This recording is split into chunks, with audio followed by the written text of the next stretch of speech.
What's up, Passionate DJs, and welcome to the Passionate DJ Podcast. I'm David Michael, and today we're talking with a special return guest, longtime contributor to the show, Kilma. Now, Kilma is coming back on the show today thanks to an interview that was performed by Mo Dingo. So as soon as I'm done with my little short bit of housekeeping here, I'm going to go ahead and turn the mic over to Mo and Kilma, where they're going to be talking about some issues in the EDM and DJ industry, music industry at large, specifically as it pertains to non-male DJs. Kilma is a DJ, producer, a writer, a content creator, a mother, and a plant lover, and we always love having her perspective here on the show, especially when it comes to different issues in the industry that some of us may otherwise be blind to. We really appreciate her perspective on this kind of stuff.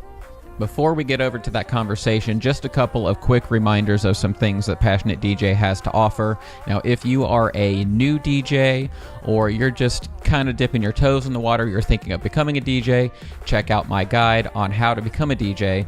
Just go to passionatedj.com/howtodj, and it's not a very intense tutorial. It basically will just hold your hand through 9 steps of how to get started on your journey, kind of learning what DJs do, the different types of DJs there are, the different approaches to it, and so on. So it's a very top-level view, very easy introduction into DJing.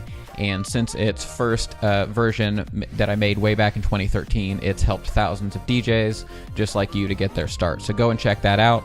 You can also check out our merch. If you're a supporter of Passionate DJ and you want to show some love, head over to passionatedj.com/merch and, rep the fam.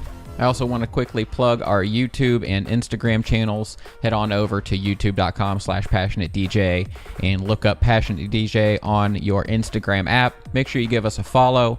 We are trying to get those follows up. It really does make a difference. If you're already a follower on those platforms, go ahead and maybe get in there and start commenting. Let us know what you think about some of the content that we're making. Finally, I want to talk about the Passionate DJ community group on Facebook. The easiest way to get there is by going to passionatedj.com/community. It'll forward you right to the group. It'll ask you a couple of quick questions just to make sure you're a human, and then we'll let you in, and we'll be able to further the conversation. Whether you have questions about DJing, you just want to share your setup, or you want to be involved in the conversation when it comes to episodes of the podcast. So with all of that out of the way, I'm really proud to invite my friend Kilma back on the show and give a special shout out to the homie Mo Dingo for putting this together. Thank you so much, and I'm going to turn it over to them. Take care. What up, Passionate DJ Nation? It is your boy Mo Dingo, and we are going to cut right to the chase. I have a fan, friend, OG, supporter of Passionate DJ podcast on the show for Women's History Month, and we'll just dive right in here. I got Kilma on the Zoom call with me. Kilma, what's up? Hello. How are you? Do you have beautiful weather over there as well? It's nice and sunny finally, but it's still a little chilly. It's today it got up to about 60, so I still got a little sweater on, but no, it's way better than it was 2 weeks ago because that groundhog, he wasn't playing around. No, it's nice out here. It's funny how as it's warming up out here, we're just in shirts and sweaters immediately, and then as soon as fall comes, everyone's back in their jacket, and it's the same temperature. Well, but it's different because the leaves are falling now. And it's pumpkin spice time, and I'm a pretty basic dude, so I'm all about that pumpkin spice season. That's the next thing I'm looking forward to. Yeah. So for those of us out there that haven't maybe come across you on our show, or you're on the DJ network, and where else you're at? You're all over the place. I feel like there was probably a very big gap in time for that, just because 2020. Yeah. But yeah, it's starting. Everything's starting to roll out again. We're almost at summer. People are like, oh yeah, life goes on. We'll be fine. But yeah, short on me. So I'm a DJ that helps DJs with my content online. I've got blogs, I've got podcasts, I've done interviews with an assortment of DJs and producers in the scene. I worked with disc jockey news for quite some time. We did loads of interviews. We did an Ask Kilma series where people sent me questions. And the Kilma brand is all about finding ways to deal with sometimes vibe-killing situations in the industry. And they can range from the business side to the relationships we have and how they affect our career.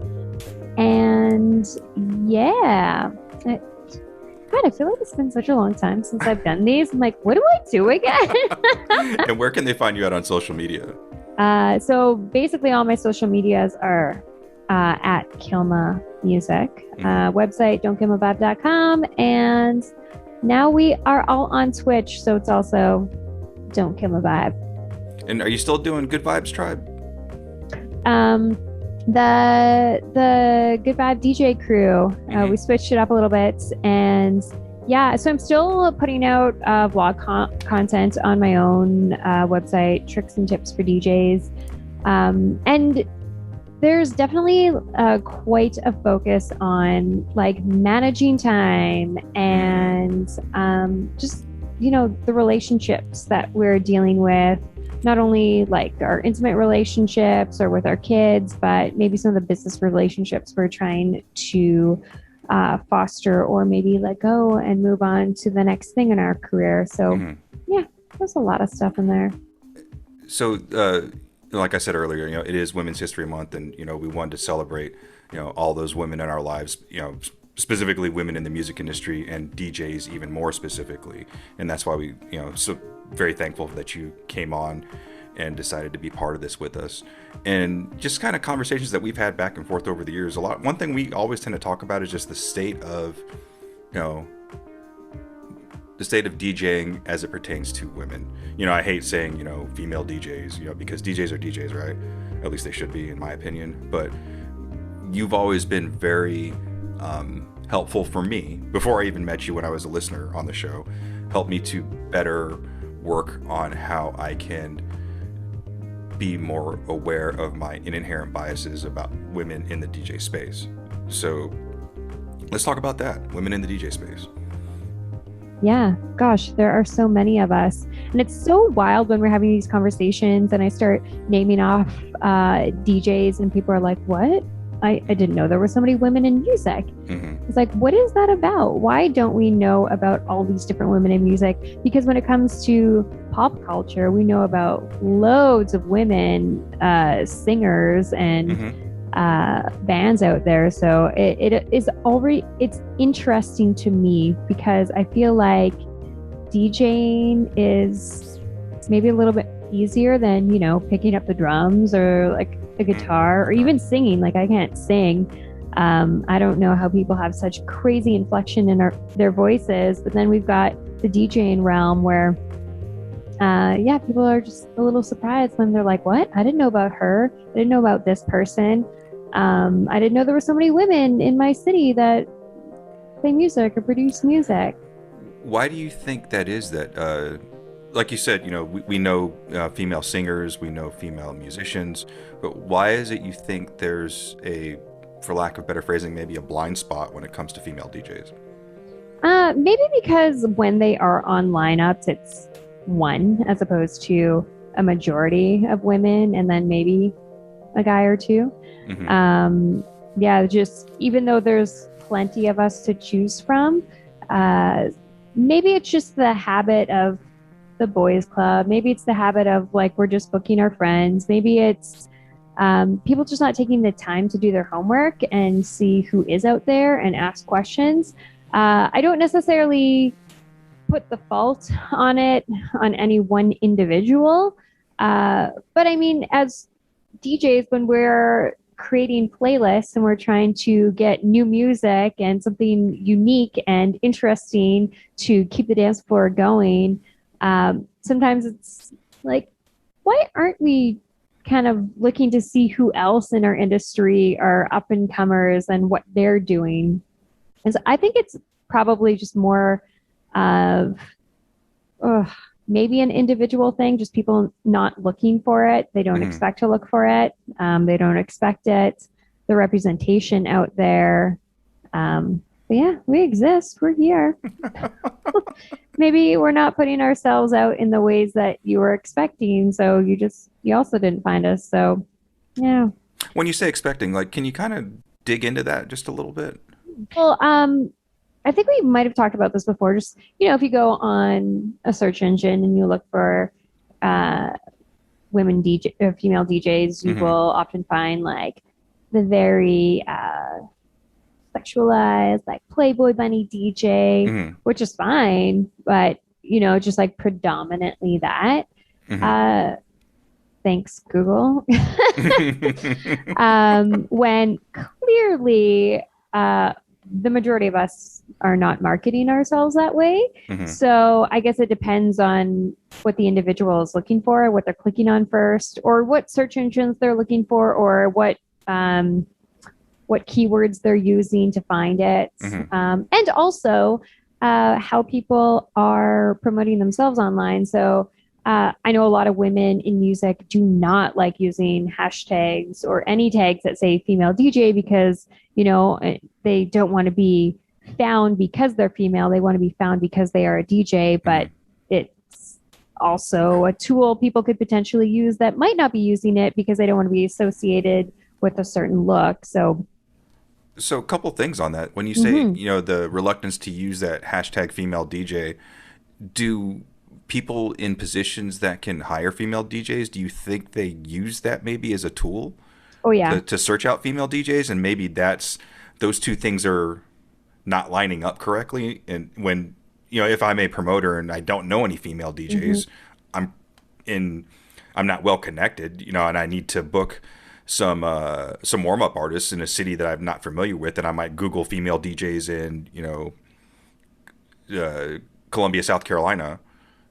And then if there's female DJs that feel a certain way about using that hashtag, is that, I don't know if that's anybody's fault. Maybe that's just an issue of education, evolving thought processes. Yeah, I understand the hesitation behind it, but again, like it's this tool, and sometimes people are looking for that because they are like, we need a diverse lineup. We need people of color. We need people that play this kind of music. We need more women. We need more queer people. Like, sometimes people are legitimately looking to diversify their lineup, and they're using these hashtags and keywords because that's all they know to do, as opposed to, maybe reaching out to people within their community to be like, hey, what women in music do you know? So if somebody is hesitant to use those terms, and that's what a specific, like you are, maybe it's a corporate thing, right? And you've got a specific clientele, so you would prefer to have a woman running it. Like I when I'm doing corporate stuff, I'm often like in a beauty boutique or like like in a mall, and they're doing makeovers or what have you, and they're like, yeah, we want a woman to be playing for this, and also we want to support women. So is that good or bad though, to try and say, well, I want a female DJ for this particular environment? Is that okay? Yeah. I'm asking like legitimately. Yeah, I don't know. I think it depends. I can say for me, I don't feel comfortable when I am booked for an all-female lineup by maybe like a straight white guy that's using it as marketing to get people in his club. And ladies are free because they want the guys to come in to hoping that there's going to be, so it's like, stuff like that makes me feel uncomfortable. Clubs that do that make me feel uncomfortable in general. So there are times and spaces where I'm like, yeah, I feel good about this, and other times where I don't. It's such an individual thing, and I have so many questions when people do that. Like, some people, they're like, we really want to have you because we want to support more women. Great, awesome, but like, don't celebrate yourself for celebrating women. Just is it one of those things where it's like you're looking at the intention behind the desire to have a female lineup? Yeah. Okay. Yeah, absolutely. Yeah. What's the vibe I'm getting off this person? Is it creepy? Is it feel supportive? Like, I work for Lux Life Sound, and they do the corporate events, and it's an all female lineup across Canada. And they work with all these corporate gigs, or these corporations that are looking for DJs, and they just happen to have all women. So if they look for a company, they're going to find this type of company. They're going to see that, okay, this is our lineup. And, that's a lovely way where we're all professionally promoted. And also we have people behind this company that are making sure that these folks are not creepy and their intentions are well. Yeah. And people are getting paid, and it's going to be a great opportunity. So, there are ways in which you can utilize these tags. There are ways in which I think that you can have these gigs and they can be a positive experience. But yeah, you kind of have to scout them out sometimes, because over the years, especially as a new DJ, you might, fall into these things where they're like, we are having a lingerie party and we want all of y'all, fine ladies to DJ our events in your lingerie. And like, hey, if you want to do that, awesome. But like, if you don't feel good about the people that are putting on the events then that's also understandable. I'm glad you brought that up, because I wanted to reach back to something else you just previously mentioned. You're talking about the sexualization of female DJs. And I'm saying that specifically because I can't really think of too many times, except for maybe in Vegas, where I've seen a dude DJing and he's in a Speedo or something, where oftentimes, like you say, you do that Google search and it's a very, it's a female DJ, scantily clad maybe, or hypersexualized. Is there anything wrong with that for the artist and for the person promoting that? I think that if the artist wants to promote themselves that way and they feel comfortable and confident, yeah, all the power to you. If they are feeling pressured into doing that and they don't feel comfortable doing that, but the people that they look up to are like, hey, this is just the way it goes, that sucks. That sucks to be in that position. But I think you should be able to promote and market yourself however you feel comfortable and confident. And I know women that do that, and like, they're badasses, they're producers, they're DJs, they're amazing human beings, and they're still standing their ground. They're still like, hey, I'm going to take the show, or I'm not going to take the show because I don't feel respected.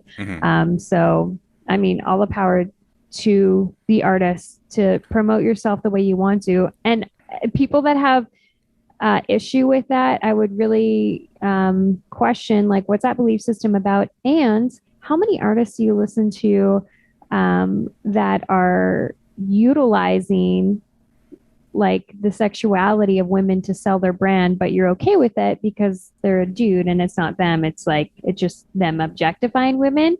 So it's like, you really kind of have to ask yourself, why am I okay with a guy doing this, using women this way? Why am I not okay with a woman making a decision about how she wants to market herself?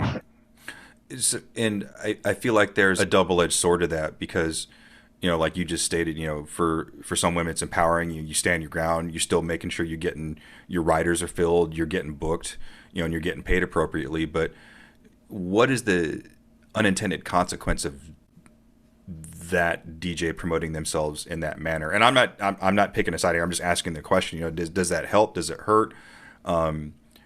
What is, I know you can only speak for yourself, but is there a perception around DJs that hypersexualize themselves? So does it hurt? Does it help? People represent themselves and nobody else. If some white dude does something, does he represent all white dudes? No. If some like person of color does something, do they represent all people of color? No. Like, you represent yourself. So if you look at one woman doing something that you don't like and you say, oh, she's giving me a bad name. No. She's giving herself a bad name. Or she's not. But like, if that's just your perception of what you think is right or wrong, that they do not represent you and they do not represent a group of people. They represent themselves. And there are definitely artists out there where I was very judgmental, and I looked at what they were doing. I'm like, oh, that's not a great idea. And then, years later, learning, educating myself and realizing, wait a second, where did that thought process come from? Why is it I looked at what somebody was doing and suddenly what they were doing was wrong in my eyes and I couldn't respect them. And obviously don't feel like that anymore. So yeah, I don't I don't think what one person does in their life, the way they represent their brand, necessarily represents everybody else. So it'd be ridiculous. That's Okay. my opinion. Awesome. No, thank you for sharing because Yeah.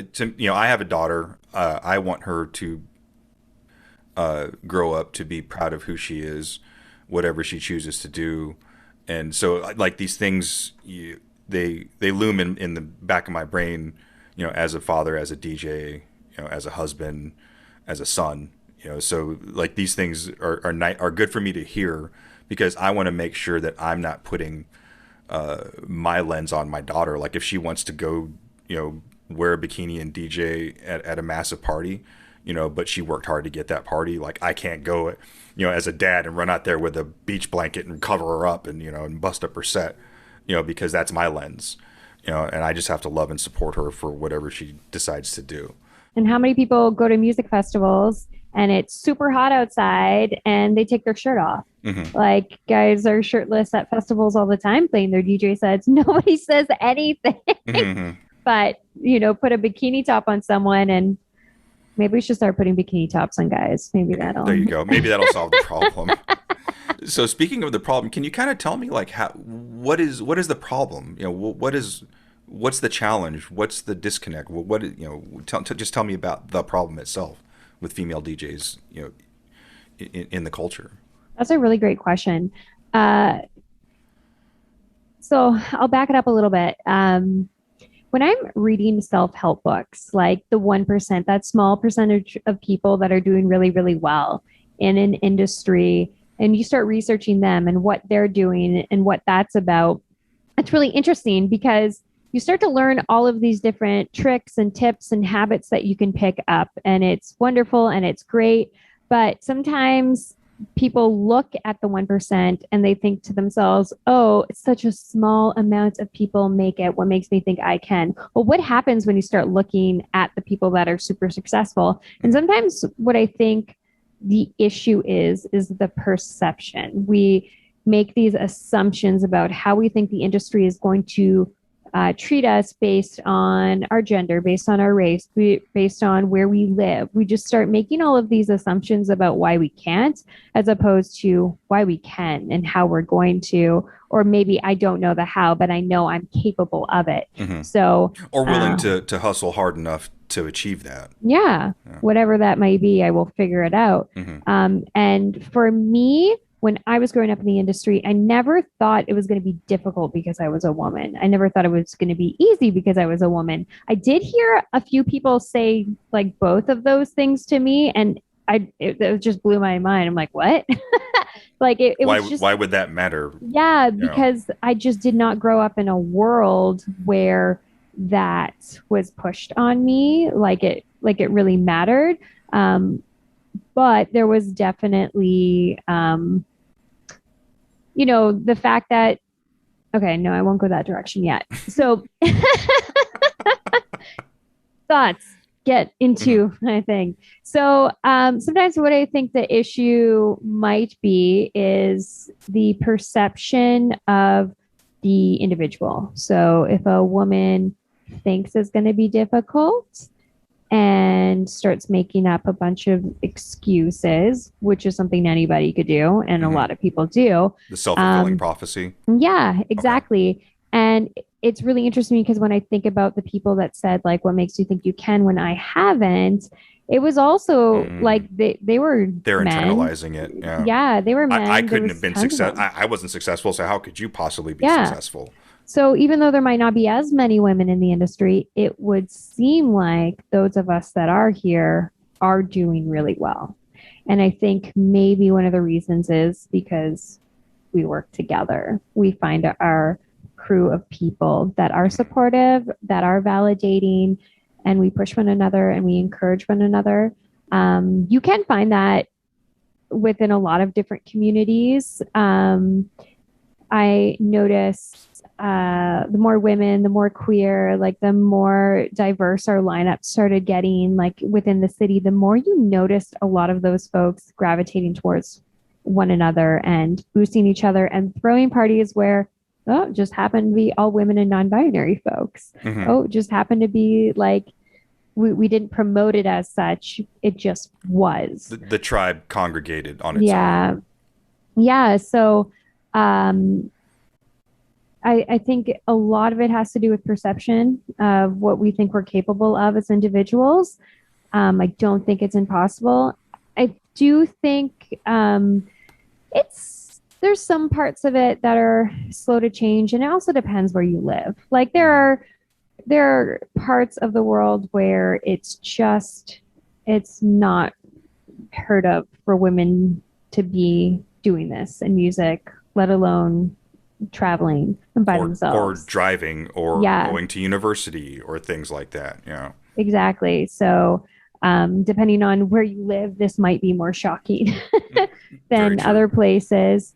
And I mean, I know we're going to talk a bit about it, but I think things like circumstances like the pandemic may have hit some of us a little harder than others, because unfortunately we are so slow behind of like closing that gap, that a lot of folks that were working and gigging are now at home taking care of the kids or schooling them, or, you know, their jobs aren't really considered essential. So new challenges, working from home, having to all of a sudden be a tutor for your child when you haven't been to school in 20 years maybe.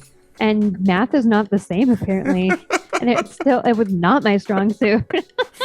Yeah, if I have to count past 4, like I'm done. That's why I love DJing, because I could count 4 to 4 on one hand.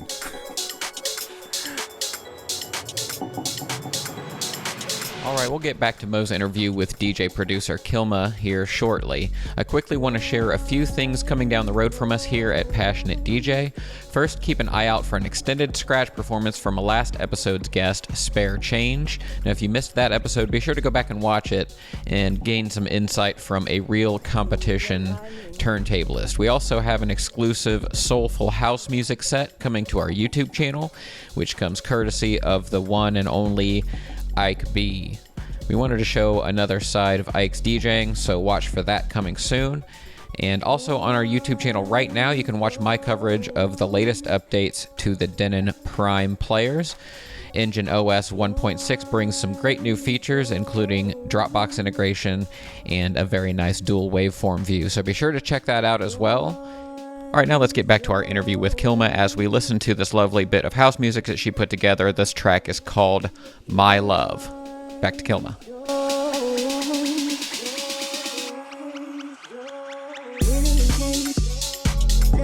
But speaking of that article, it's an article that I dug up, and it's called "Stuck at Home Moms: The Pandemic's Devastating Toll on Women." It's from NPR, and I'll have David put a link in the description to this article. But one of the astounding things that I saw in there, and that I share with Kilma, is that women were 4 times more likely to not return to the workforce than men.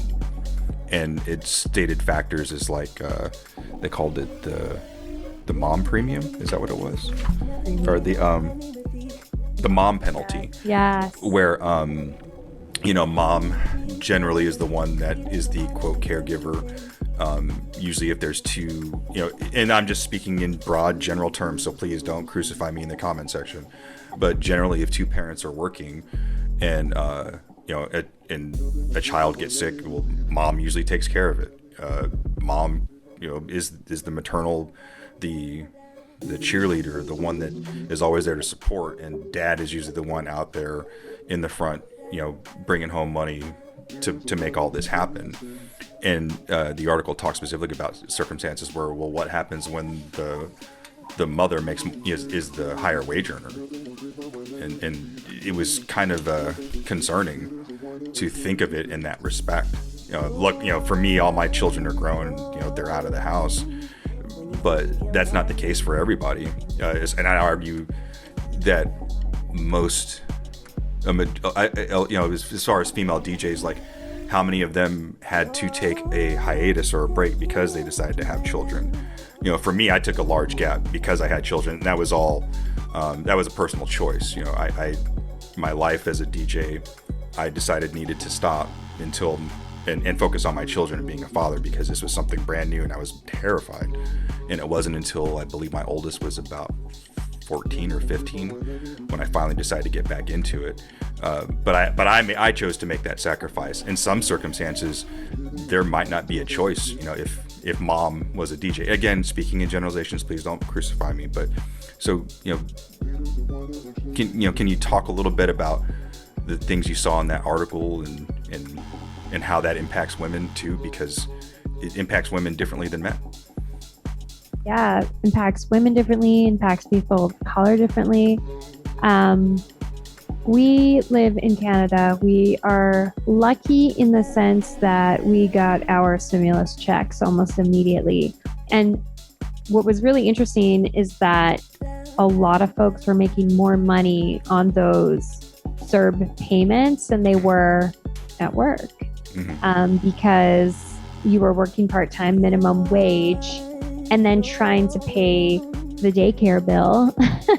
And now you are the daycare and you're at home and you're making that cash. So for some folks, it gave them like next to no reason to go back to work when things did start opening.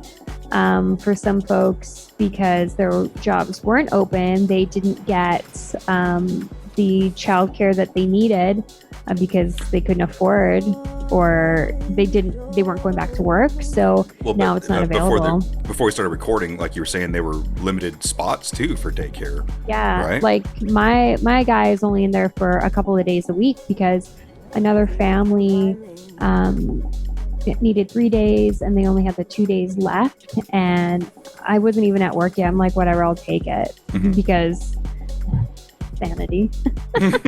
and then I did end up picking up a part-time job. But yeah, it was so anxiety driven for me because I had been on maternal leave for a couple of years, and finally we got him in daycare, and finally I, could get back into the workforce. And I was like, oh my gosh, being out in public, talking to humans, not having this tiny human constantly on me, like this is amazing. By the way, I loved all the videos of him running around like butt naked and things like that, and you're just sitting there like with this look on your face of just distress, because I've been there, and anybody that's a parent has been there, and it was just kind of cool to see, like, in a new social media driven world, like the growing pains of becoming a parent of a tiny human. Oh yeah, and then like with the live streams, because like those are your DJ gigs now. He comes home with my husband comes home, and kid runs to me. I'm still doing the live stream, jumps on me, and like, are you peeing on me right now? Yeah. I think I was watching that one. Yeah, love in the mix, covered in piss. And so, yeah, that was fun. That was cool. Yeah. Oh my gosh, I miss DJ gigs. I miss other adults. But yeah, the sanity that comes with being outside of the home, away from the tiny humans. We were really lucky. My husband could keep working. They didn't have tons of work for him in the beginning because a lot of stuff got shut down. However, because he's in carpentry, he was able to pick up other side gigs to kind of supplement those wages. And I was just at home kind of losing it. Also, like when things were so locked down, it was like I was going to the local drugstore just because multiple times. Yeah. To get out of the house. Yeah. But also, I think one of the highlights of my peep into your pandemic life was the day you just decided to wear your wedding dress.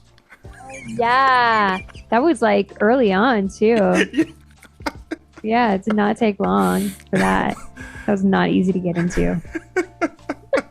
And it's funny because a friend of mine, she just recently got married, and just randomly one day she's like, is there ever a time where you can just wear your wedding dress? I was like, as a matter of fact, let me tag you in a post, because a friend of mine did. Well, I don't know how it's been for you, but I know for me, not working, not being able to go anywhere, being stuck with the little guy. I don't like saying stuck, but I keep saying it. At home safe with my child. It really like it messed with me, and I did not DJ for months. I did not record content. I had recorded a bunch of content, and then I didn't want to release it because I didn't feel like I was in that headspace. And yeah, I talked to a lot of parents that again were like at home. One of my good friends, her husband was working from home, but he couldn't help because he was doing and so it's like that the frustration of somebody is literally upstairs and you really want to tag out, but you can't. And yeah, so many different interesting dynamics going on. And so yeah, I could definitely see how this affected a lot of women because there is still a huge gap in pay, and if childcare is gone and you have to hold the school, the person making the most money is going to work. Like even if they maybe don't, like my husband would love to stay home. He would love to parent, but the finances just don't allow for that. Yeah. And even something that some of our listeners might not be aware of is like in Canada, you guys have socialized medicine too. So that the burden of that wasn't incumbent upon you being employed, right? Yeah, no. There were some interesting downsides, just because like they canceled surgeries, they canceled a lot of procedures, and I know in the beginning they weren't allowing for massage, osteopath, and my chronic pain was coming back, and I'm like, oh no. Yeah, this is not good. And in the United States, that was a huge concern for a lot of people that were, have pre-existing conditions and struggling to make their health insurance premiums.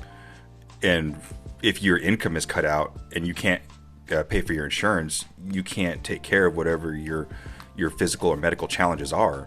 And then let's throw in like you were just saying, the self-isolation, things like that, no human contact, and then your mental health starts to suffer. And I think we all became very aware of the importance of self-care over the past, 30 months or so. And isn't it wild because we talk about the importance of mental health in the DJ industry so often? We've been talking about it for a long time before all this happened. Yes. And I think because we collectively as DJs, saw things, I think one of the things that happened most recently was Avicii's passing, and people hearing his story. And I think for the newer wave of DJs, that's probably the hardest hitting thing that happened that made them even start to really think about their self-care. When us older cats were like, hey man, you gotta take care of yourself because you can only do this for so long, and yeah, whatever. And then something like that happened, and I think it really got some attention. We lost so many amazing DJs and producers this year. I don't know about like you guys, but not only just locally, but like, so many people taking their lives, or they're isolated at home and they're not really partying safe. They don't have testing sites and they're struggling, and it's really sad and unfortunate. And it's going to be really eye-opening when we're able to look at all of this information, look at how this is affecting mental health, how this is affecting women, how this is affecting people of color. How are we going to do differently next time? That's for sure. When things start to open back up, I believe it's going to be really interesting what the scene looks like when we get green lighted for everything. But one touch back on something you said about perception. I'm sorry to cut you off, but we all have so much time, and there's so many things I want to cover. But who knows? Maybe we'll do a part 2. But one of the things that you said about perception is so the question I had about that: how is the actual perception of what the problem is different from the reality of the actual problem itself? Like for me, as a cis male, that just happens to be a minority. Like I think the problem is X. But because I'm not a female, I don't get to see it through the lens of a female. So how is that different? Yeah, that's hard because it would be such an individual perspective. Hmm. Um, yeah, how is the reality different? Well, I guess I would ask, what is your reality on it? Like, what's your perspective on it? And for me, I can only go by my Yes. scene here in Yeah. Dayton. Within the past, I'll say 5 years, and we have a handful of female DJs. But I have seen spatterings of women who want to become DJs start to kind of show up and be heads, at these, the weeklies that we have and lineups and such. But with the pandemic, it kind of shut all that down because I was starting to learn who these people were and get their social media bios and kind of follow them. And then now they've all sort of dispersed because they had to go pay bills, just like most people did. But so I guess from the perception aspect, I guess it's relative to the person, but I'm one of those people that I try and help people the best I can, but I know, as you know, the road to hell is sometimes paved with good intentions. So, what are some things that people, in your experience, have tried to do to help that actually weren't really beneficial? Uh, think Sometimes people think they're helping you when they are telling you not to get your hopes up high. Sometimes they think they're helping you to not feel so disappointed by telling you that what you're doing probably isn't going to happen. That's not helpful. What people I need think that is, extends beyond yeah, gender. yeah.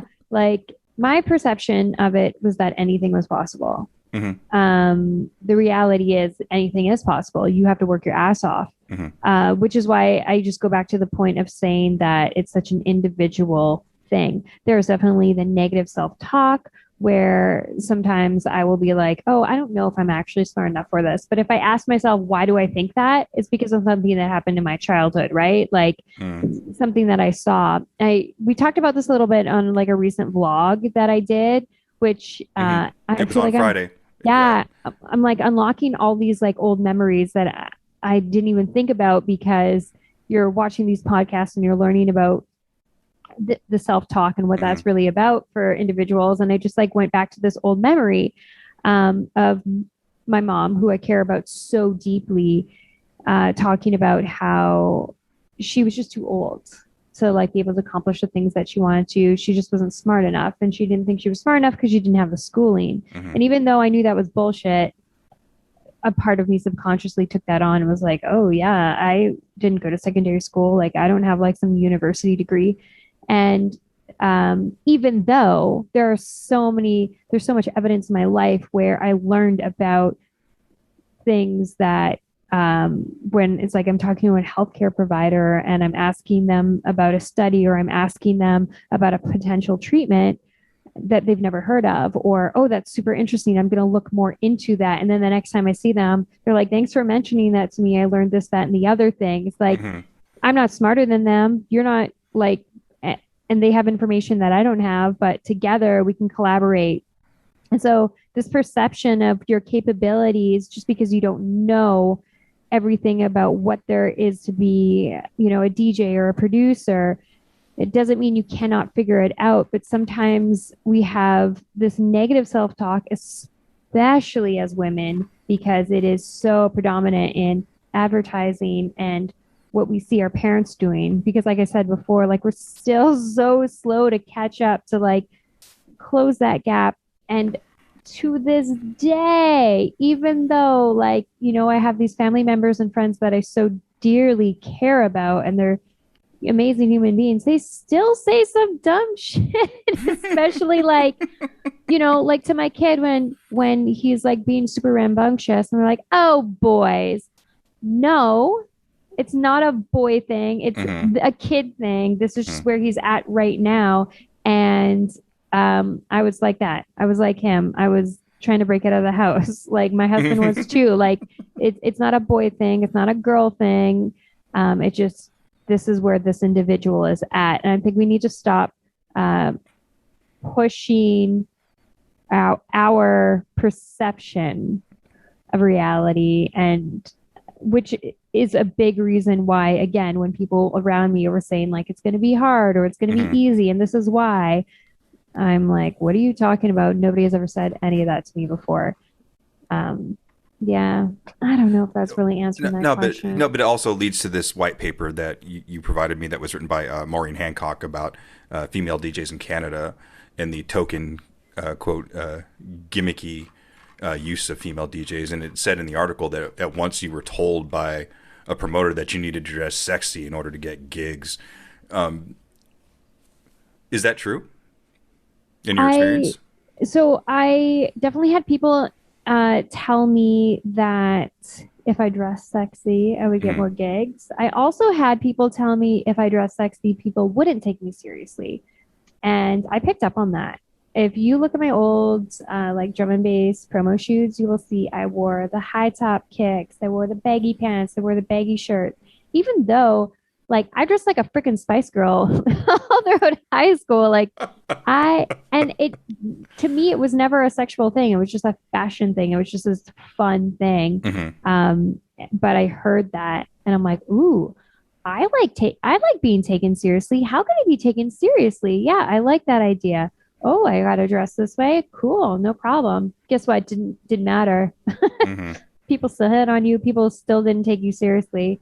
And yeah, like closer to the rebrand into Kilma, as that progression was coming, I was like, I'm going to dress however the frick I want to dress, whenever. Wear makeup, don't wear makeup. Do my hair, don't do my hair. I'll smell fresh all the time, but I just got to the point where it's like, it is whatever I want it to be. And I'm just going to attract the people and the vibes that I want to attract. And if somebody's being creepy or weird, that's on them. So as far as like you being in the game, how has that changed for women during your time in this space? Me Too movement, call out culture. When I was growing up in the industry, the shit that happened to me would not fly. Like screenshot, picture, you post that up, they're done. There are multiple things that happened to me within the industry that if I called out that person, like game over. I choose not to because it doesn't benefit me. It doesn't, that might not even be like the person that they are anymore. And also I think we need to focus on behavioral changes. Like this behavior is not okay, instead of just avoiding one person. So what I've seen throughout the years is, all this crappy stuff would happen. People don't want to acknowledge it, or they just like laugh it off as a joke, to you will be canceled if you, post the wrong internet meme at this point, or they find a tweet from 16 years ago that they don't like.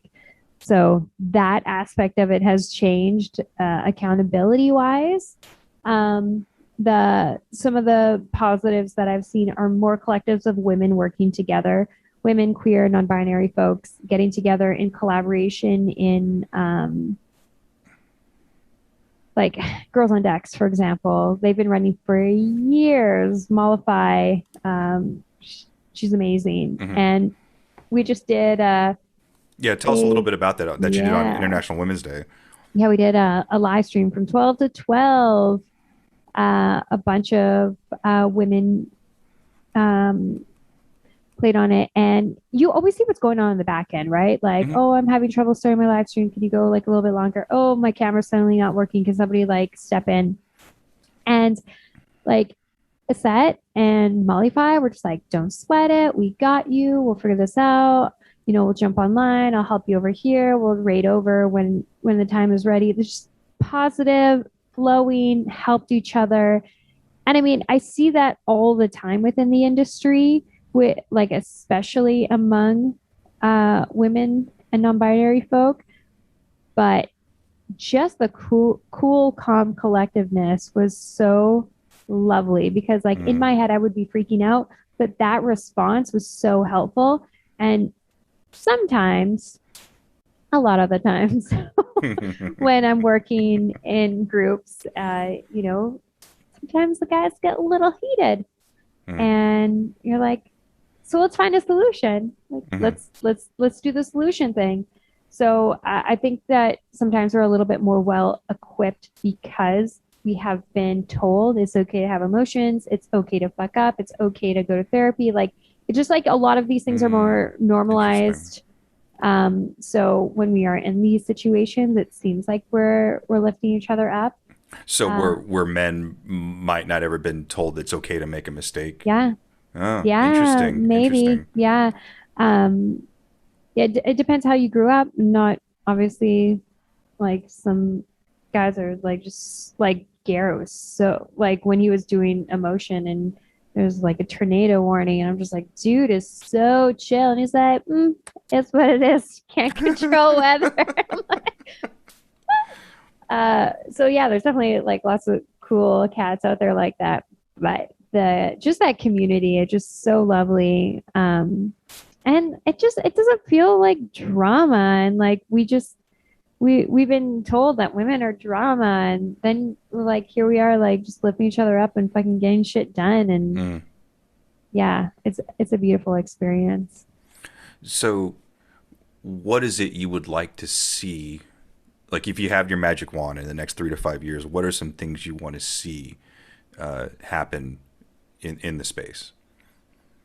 I would love to see more opportunities like workshops and classes where folks can feel comfortable and confident to learn. And sometimes that does mean women, non-binary, two-spirit folk specific workshops. So they can just hammer in and focus on learning music production or DJing. And also I'd love to see more of that for younger folks as well. So that again, like it's just normalized early on. I was, before everything got shut down, doing some workshops for youth in the area at the community centers. And it was like one of the things that was mentioned during the interviews was like, we want to normalize women in music, teaching, and like gives these young girls the opportunity to see that they're capable, and also the boys to see this is totally normal. So it stops being like, oh my God, a girl, and it starts being like, cool, DJ. So yeah, normalizing it by having workshops like that for young folks, having more workshops right now for women, and bringing it up to the point where nobody is surprised when you tell them you're a producer, unless like maybe you're 8 years old. Like, yeah, I made that. Was it Garrick's? He was producing when he was like 15 or something. Yeah. So, one last thing, for me, as a, like I said, minority, cisgender, military veteran, like, give me 3 things I can do to be a better ally. I know we were talking about this before we started recording, and you're already doing it, but I think when you want to help individuals out, maybe just don't be in the main attraction. Like, hey, everybody, I'm helping women by doing this thing, or I'm helping queer people, or I'm helping people of color by doing this thing. It's just, if you want to create the space, awesome, amazing. And then encourage women to do what they got to do, and remind them that they're capable.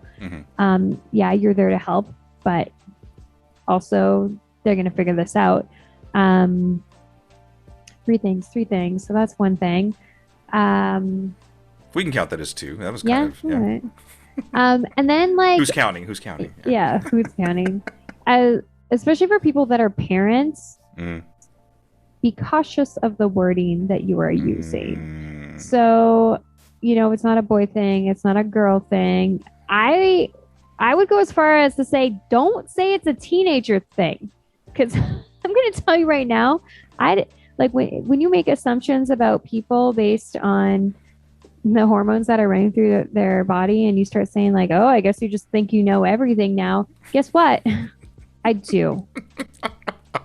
Because you know what? When I was 16, I knew everything. Yeah. Well, you know what? Me and my sister were two very different people, and we were treated differently as well. And yeah, I have 4 children, and they all have different personalities, and their behaviors and shortfalls and successes all have tailored responses, respectively, to who they are as humans. yeah, yeah, and when when when we put too much pressure on people because of our own shit, right? Because oh, I don't want you to fail. Like, why don't you want me to fail? Well, because it'll make me uncomfortable that you're failing, and I don't want you to hurt. It's like it's like when a woman is in labor and the doctor says, "Oh, I hate seeing you in pain. Why don't I give you that epidural?" Like, oh, I'm sorry, you hate it. Like, I'm making you feel uncomfortable because of my own pain. Okay, cool. Yeah, I think we have to just kind of take a step back and think about the words in which we are using with the people around us, especially young folks, because they're watching and they're listening, and like as mentors, like from the moment they can, from the moment they have cognition, they are paying attention. Oh yeah, my son will say things sometimes to me that I'm like, ooh, mirror. It's like a little breathing, what was that? Alexa. Yeah. It records and hears everything. Mom, you just need to breathe. Can you breathe with me, Mom? Makes things seem so simple, doesn't it? So awesome. Is there anything else that you'd like to address before we cut out here? I think we just need to remind ourselves that everyone is doing the best they can based on whatever their individual experience is. Just try. Speak. Yep. Yeah. Just meet people where they're at with empathy. And I mean, people's shit is their shit. We have our own. Try not to distract yourself with other people's stuff so that you don't have to deal with your own. But above all, just try to be kind. Just try to be kind. I know we're freaking struggling, but we can always use more kindness. Absolutely. Well, I didn't expect any less than an amazing conversation with you, because I always love talking with you just about everything and nothing. But like I said, today was specifically about, issues of, women and non-binary DJs in the space, and just having a conversation about it. Who knows? Maybe one day we'll actually get to do one of these in person. But before, it's gonna happen. Yeah, for sure, it's gonna happen. Road trip. Yeah. Wait, I don't know. Do you want to come down here, or do you want us to go up to Canada? I want to go there. Okay. Oh, yeah, I'm peacing out. Bye, Canada. But hit us again with all your social media, and tell the listeners and the viewers where they can find your music, because she's an amazing DJ, folks. All those, I think the first time I ever encountered you was on one of those YouTube find the fake DJ type things. So maybe I can dig that up and find the link for that as well. But I think that was the first time I encountered you. So when I actually put those two things together and realized I had seen you before, I was like, okay, she's just as badass as she was in that video. But love listening to your streams. But yeah, tell folks where they can find you on social, where they can find your music. And also, you got some merch, right? Yes. Oh my goodness. I just realized I've got my don't kill my plant magnets, because I became a plant mama over... Can you see that? I became a plant mama over the pandemic time, dealing with a small infestation, no big deal, kind of crying myself to sleep. But yeah, and stickers, because the brand's all about don't kill my vibe. I've got dare you to kill my vibe, you can't kill my vibe. Got more stuff coming. The best way to buy it from me is the DM me on Instagram, and we'll get that all set up. So at Kilma Music. But if you want to hear like my live streams, you can go and watch them on Twitch. It's twitch.tv/Don't Kill My Vibe. And I play house and techno, and I go wacky and wonky and weird and textured. I like it. I like it when you get chunky. That's my jam. Chunky, did you say? Yeah, when you get chunky, I'm just like, I get, yeah. Whenever you're hitting that hard driving, those rollers, you just imagine me here sitting in Ohio in my office, just going, chugging along, making the stank face. Yeah. And then Maddox, my son, will sometimes come on camera and be like, "Hi, I have a yogurt. Bye." And hopefully not pee on me. And yeah, so Friday nights, 8 p.m. Central Time, which I think is 9 p.m. for you guys. Yeah, I love it. I love the live stream. I've been doing live streams since before there was live streams, I'm pretty sure. Yeah, before it was a thing, because you used to live stream from that restaurant all the time. That Oh, Italian, yeah. It was an Italian restaurant, I think. Yeah, the pizzeria. I used to always like it when people didn't realize you were live streaming and they would come and talk to you and you'd be like, I'm streaming. Yeah, I don't know if you want to talk about your baby poop right now. We're streaming. Yeah, well, like even before that, like I would record on my like HD video, I don't know, camera, and then upload 15-minute videos to Facebook because that was like the biggest that you could upload. And then that crappy sound quality. You were like, ooh, I like this. Yeah, so Twitch, Fridays, 8 p.m. Central. If you go on my Kilma page, I link my link tree there, so everything's there. But yeah, I'm on SoundCloud. I really gotta pay for it again so I can put up all my music. Because I stopped paying for it when the pandemic happened. I'm like, nope, I'm gonna keep this. I'm gonna buy more plants. Well, I'm sure we could talk David into uploading one of your mixes onto our SoundCloud for sure. Yeah, I'll do a guest mix for you guys. There you go. Awesome. Well, again, thank you for your time. Thank you for sharing your stories, your passion and your love for being a DJ, you know, a mom, a wife, you know, and a Canadian above all else. Thank you. I freaking love doing these interviews with you guys, especially you. I just feel it's like just our always third good one that we've vibes. done together. Yeah. For sure. Yeah. I love your setup. It looks good. Oh, good only. Good. Oh, sorry. No, I know. I'm just being silly. Yeah. Okay. All right, cool. Well, thanks again. We'll talk soon. But Passion DJ Nation, you know, like Kilma said, be kind. The world can always use a listening ear and a kind heart. Wash your damn hands. I love you guys. I'm Mo and I'm out. Yay! All right, cool. Awesome.